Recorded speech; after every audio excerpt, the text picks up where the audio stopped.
What is up, you guys? My name is RVC and welcome back to Corpse Party. Now Seiko just left us and we need to go after her. I have to go after her. I have to apologize. I can't leave her alone like this. We're reliving the moments that we had in the first game, and this is so weird, man. So weird. I ran as quickly as I could in the direction Seiko had gone. But then... Whoa. Earthquake? No. A fierce earthquake began shaking the building. It was so violent, I couldn't even stay standing. I crouched along the ground, waiting for it to pass.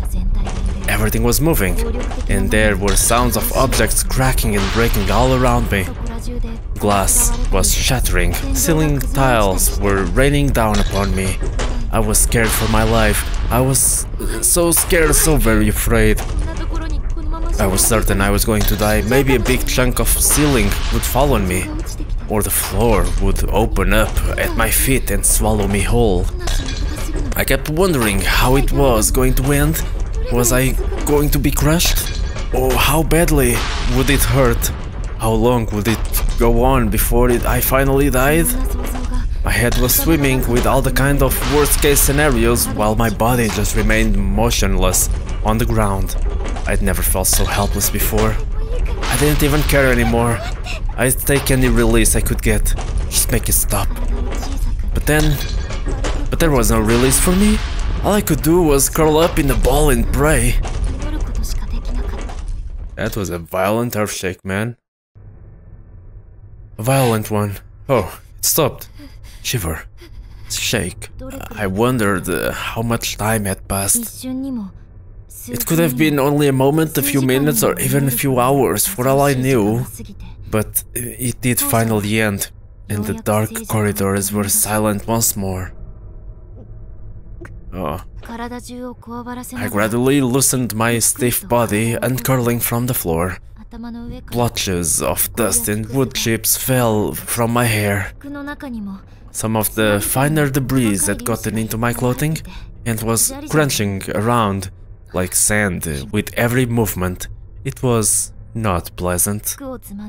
I brushed myself off as best as I could and slowly rose to my feet, slapping my skirt in vain to clear away the excess dust and dirt. The particles in the air were like a white smoke billowing through the pitch-black hallway. It took a moment to get my bearings. Once I finally did, though, I almost wished I hadn't. The sight before my eyes instantly washed away what little hope I may have had. What?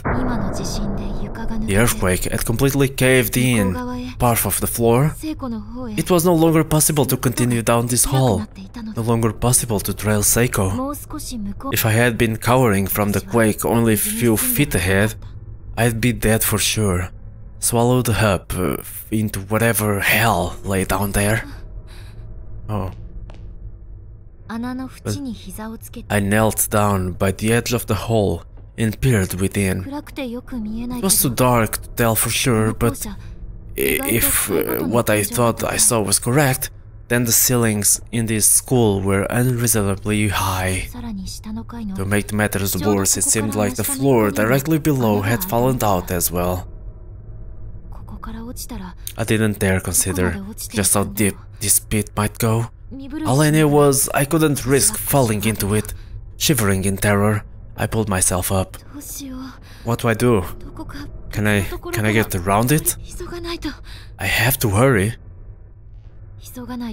I definitely had to hurry. If I didn't, Seiko would commit suicide, but there was still time. I was determined not to let it happen, no matter what. I was going to save her. I was going to change her horrible fate. Search mode? Whoa. What is this? What the fuck am I doing? Okay. Okay, map. I have a map. Okay, I have a map. Why am I in search mode? I don't know what the fuck is happening, man. Okay, I can use the mouse even. Nothing works. What am I searching? I don't know what the fuck I'm searching, man. Am I supposed to go into another room? Map. Nurse. Can I go? Apparently I can go. Whoa. I don't like this place. The infirmary was where I'd been attacked. I didn't want to stay in there any longer than I had to. That horrible sensation of my body being overcome by that hair-like mist was something I never hoped to experience again, as long as I lived. Yeah. I don't want to be here either. Oh, I can explore it.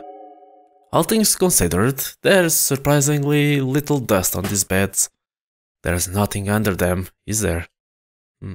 No, there isn't. Good. Don't be paranoid, right? I mean, it's corpse party, of course you gotta be paranoid, but still. Damn. There's a pair of scissors on one of the shelves. Its blades are stained with blood. This is just like the first game, but on a visual novel style. First, the foremost. Okay, all right. We know everything that's in these corridors, and this is so. What's that barrel? It's an old-fashioned space heater, but it's so full of ash that it will probably never light again. All right. Is there a book? There used to be a book, right? Oh, there's a photo here. The paper was cracked and wrapped in various spots, and the picture itself was in black and white. Clearly, this was not a recent photograph. It was just a simple shot of a man looking directly at the camera. It had a formal air to it, as if it were used for an arranged marriage interview. Weird. I wonder who this is. Was he the man who worked at the desk, or a family member maybe? Interesting, interesting. What is this? There's a large number of bottles lined up. Each one seems to be packed tightly with small chunks of unidentifiable meat. And the smell suggests they've been there for quite a while. Okay, whatever. I'm just gotta go. Get the fuck out of here. Gonna go to the other hallway. Hell yeah. No problem. No big deal, no problem. What the fuck? What the fuck am I doing? Okay, there's a large hole in the floor. Too big to jump across. Getting to the other side won't be possible from here. Right. On the first game, we used to get a plank. Can I get a plank? Moshi moshi, planku-chan? Where is planku-chan? I can't get across, so... Oh, I gotta go all the way to the other side. Alright. No problem. When I go the other way. Whoa. Wow, fucking. Oh. There was a mess of blood and entrails on the wall, as if someone were launched from across the corridor at tremendous speed and splattered on impact. The smell was positively vile. Seiko had commented on it before, but it was really hitting me now. Every breath I took was triggering my gag reflex. It was all I could do not to vomit again. Okay, alright. That's fucking fucked up, my friend. That's very fucked up. But we will continue into the hall. Wow. The door to the science lab is frozen in place. As if it's just a decoration on the wall, it can't be opened. Copy that. Can't open. The door is frozen. Copy that. Yes, yep. So copy. Very copy. Very copy. What happens if I go into... No, I can't. So keep on moving. As I wandered through the darkened corridors, every hair on my body was standing at attention. I had goosebumps from head to toe. It felt like a fog of uneasiness was swirling around me with every step I took. And that fog was growing thicker and thicker, to such extent that I began fearing the darkness might swallow me whole, and I'd ceased to exist. I could feel my sanity slipping away. I didn't know how much longer it could hold out, and I was starting to lose patience. I just wanted to get it over with. Fear was like a slime covering my entire being. No matter how much I wiped, I was only squishing it around. It wouldn't come off. It was stuck fast. Oh. I walked around aimlessly, calling out to Seiko's name. By doing so, I think I was able to dull my senses and just barely maintain my grip on reality. Seiko, where are you? Please answer me. I wasn't thinking straight. I want to apologize. Huh? Up ahead, I swear I saw a light glittering off. It was something. It looked for a moment like a web, sinewy strings stretched all across the hall. Whoa. I slowly crept forward until I could confirm that they were, in fact, strands of wire.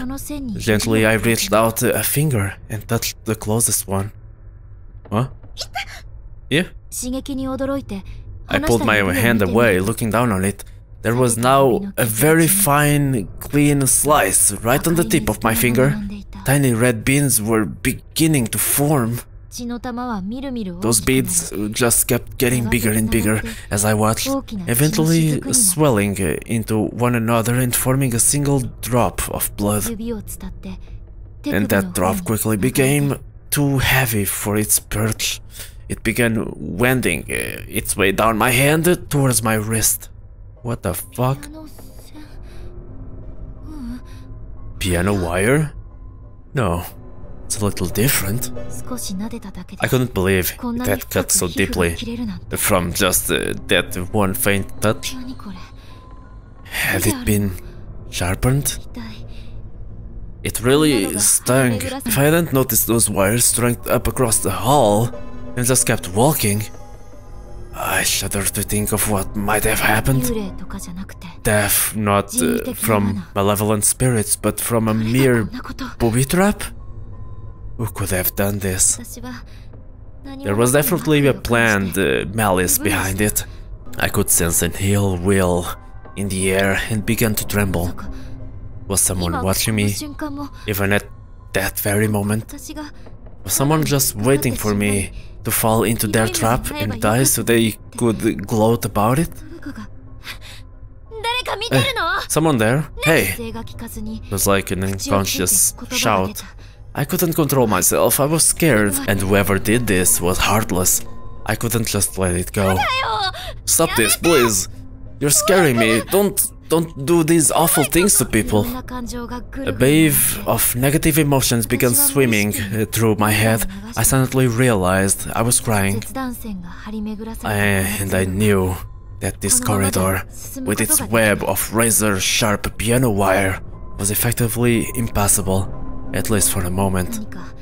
I needed to find some way to cut these wires, or some means of disabling the trap at any rate. I decided to go back the way I came and search the rest of the school for answers.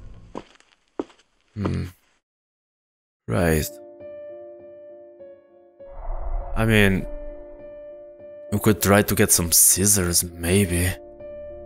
This is fucking fucked up, man. It's fucking fucked up. Where am I supposed to go?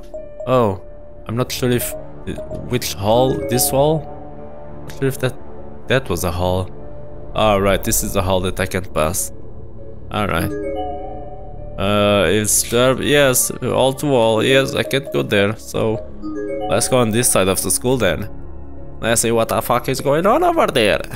Yes. The door to class room 3A is frozen in place. Is a decoration. Can't be opened. Okay, we can't even get in the class. What's this? Smudgy. Blood red lettering reads: getting close to the darkness is one way to learn the truth. This whole place sits closer to the darkness after all. Some good memo. It's a good memo. Yes, we can't open that. It's fine. Don't worry about it. We don't worry about that. Can't go there. We keep on going. We keep moving. Yes, we keep moving, guys. We keep moving. What the fuck is going on over here? What the fuck? Nothing? Nothing? Please don't tell me there's nothing. Oh yes. I don't see anything. I don't see anything. I go into the class. This is bad. Whoa. This is one class, man. The following words were scrawled on the blackboard. Your friend is a traitor. You're going to be killed. Run. The fuck is... Soul burned waves of energy, pay tribute to God in this house of Shinozaki. Purified by the flames of hell, judgment pass in the great beyond. Okay, this is scary, man. shouldn't have been there. It wasn't on the board when I first got here with Seiko. Somebody had to have written it recently, but why? To create a rift in our friendship? I didn't know if it was a person or a ghost who did this, but whoever it was a terrible thing to do. This was all really starting to get to me. Somebody there? Stop harassing me, whoever you are. Can't take this anymore. I just can't. What's happening? What the fuck? What? I didn't even know whom I was angry with, but make no mistake, I was sitting. I was probably really close to my breaking point. I ran out of the room, never even pausing to wipe the tears off my eyes. Okay. Oh, our screen is becoming red. Why is it becoming red? I have no idea. And keep on moving. I think we're losing sanity. That's why. There has to be it. Has to be it. And what the fuck, dude? What the fuck? Oh man. Oh man. Nothing. Oh. Keep moving. Going to the other hall. Oh, this is the staircase. Oh yes, can we go up? I don't think we can go up. Oh, apparently we can go up.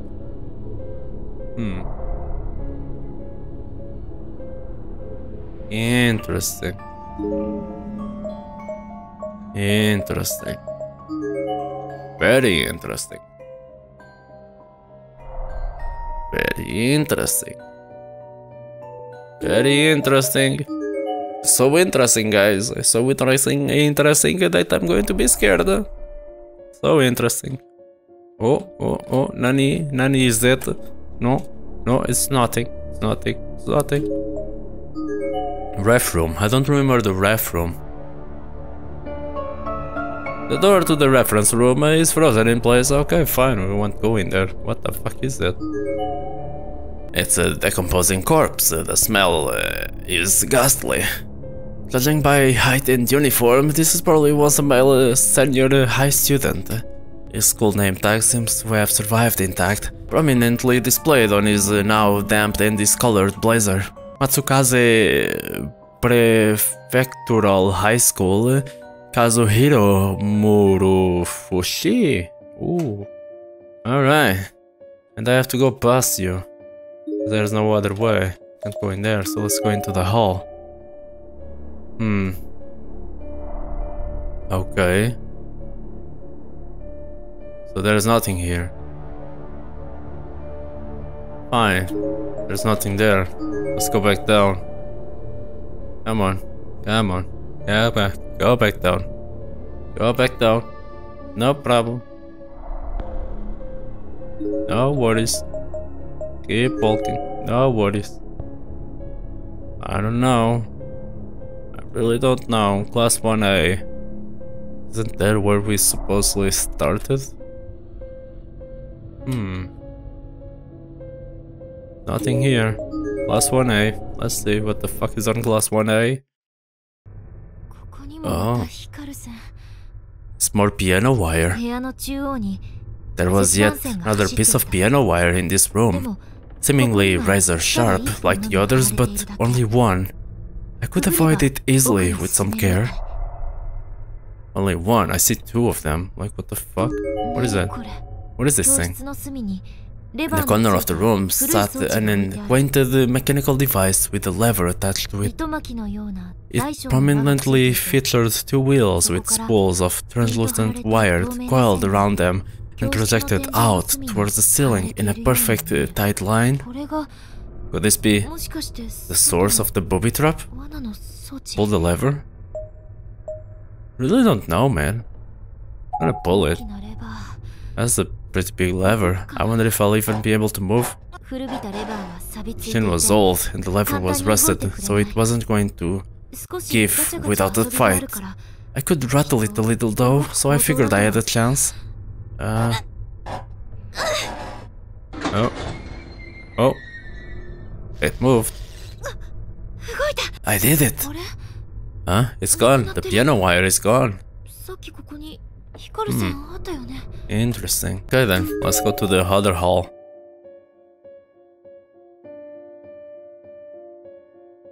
Down this hall, we have nothing this. Ooh. Okay. What about 1B? Whoa. What? What's that light? There weren't any lights on. The whole school was bathed in darkness, yet in this lonely room, a small circle of light just kept blinking on and off. It seemed almost as if it would turn on whenever I looked at it, and turn off whenever I looked away. Or maybe that was my imagination. But it's impossible that someone could be trying to get my attention. Is anyone here? No response. I began to get more and more creeped out with every passing second. At first I thought maybe somebody was watching me, but now I was almost certain of it. It's a flashlight? As I got closer to the source of the light, the blinking stopped. The light was now fully on. The flashlight. Oh god, what the fuck? Flashlight, and it's on. I wonder if this was the source of the blinking light.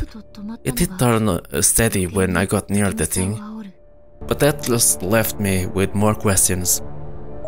Guess we take the flashlight. Maybe it was just low on batteries. That's why it kept going on and off. That's what I told myself as I picked up the discarded flashlight. Nothing seemed particularly odd about it. It was just your regular run-of-the-mill flashlight. And it really did seem to be low on batteries. I'd have to make sure to use it sparingly, so as not to waste what little energy it had left. Interesting. There's a bleached white skeleton. Okay, judging by the height, it's a junior male's uniform, whatever. Looking closely, there's a faded school tag name on the corpse, on the skeleton. Yes, Masashi Kawasaki. Oh, okay, all right. The shelves were littered with dead lice. If one were to rest an arm on one of these shelves, there's no telling how many might come along for the ride. Right. This is creepy. This is super creepy. It's very creepy. Oh. Listen to your teacher. You're going to die now. Okay, alright. I listen to my teacher and I say, I'm gonna end the episode here because I don't wanna die. So, yes, I'm gonna leave this episode here. We'll continue on the next one. This is so scary, man, but alright. We're reliving the moments again, and it's not going well. But anyway, let me know what you guys think about this episode in the comment section below. If you actually enjoyed the video, give it a like, don't forget to subscribe if you're new. As always, I hope to see you again.